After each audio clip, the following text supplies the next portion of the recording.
دوبۍ نه دوبۍ ګورئ دا کم چې دا 9 کسان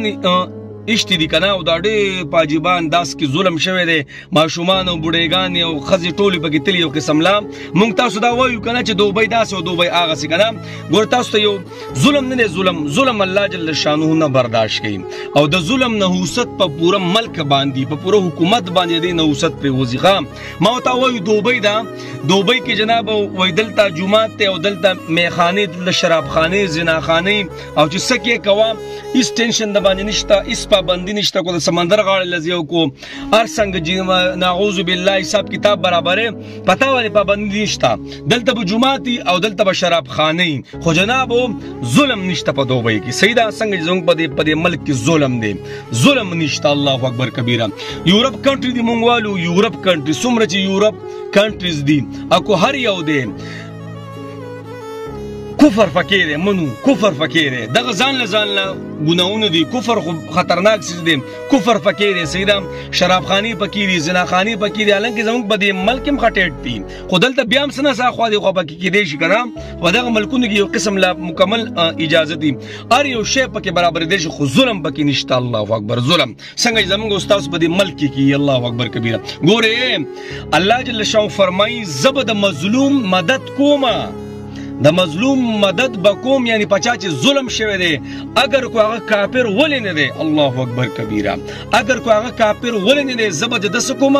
د به زه مرسته کوم د به زه امداد کوم د به سره به زه منډه وم او چې هر دور کې چا ظلم او زیاتې کړی دی که نه ګورې په دې کې زما استاده دا حکومت نه دی دام پکې دی دا ولې خو چېرته زما ستا حکومت ټیټ وی که نه مړه دغه خلک یو دوبۍ او سعودي عرب او د نور ملکونو ته لاړ شي قسم په الله یې د ځان سره چاکو هم نشي ګرځولی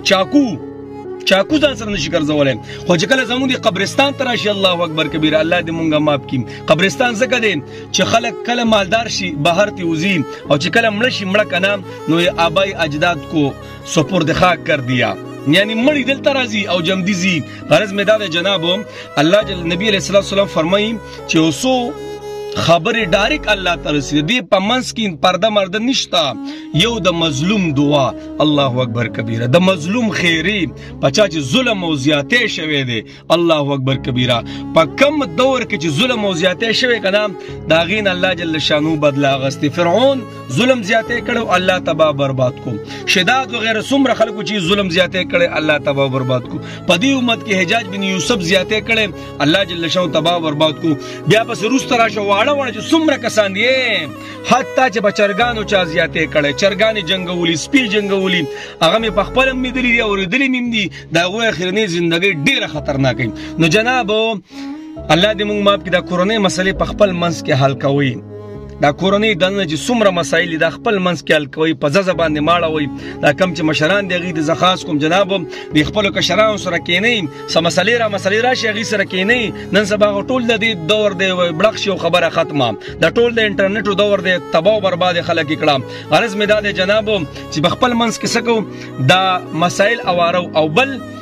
الله دې زموږ په حکومت باندې رحم وکړي بس الله دې زموږ خپل منځ کې مینه محبت راولي د حکومت چې کوم سیاستدانان دي خپل منځ کې دې جوړ راولي یقین په الله وکړه چې حکومت ټیټ شو که نه قسم زه خو سعودي ته چې عمرې لاړم او ګرځېدم د الله باندې نسوار خلکو ورته ول نسوار چا نشو کولی الله الله ولې ډانډه د ډانډه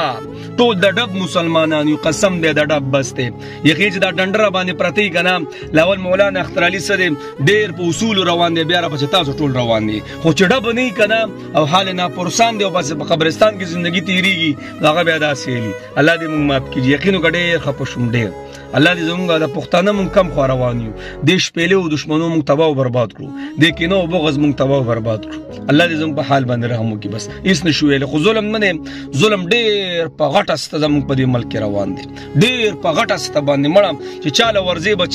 چې اوسې کېږي نه سټ ماتوي چې اوسې کېږي سټ ماتوي چې په وړو کې شان ټیبل باندې ناست او چولې خرڅوي که نه قسم دی چې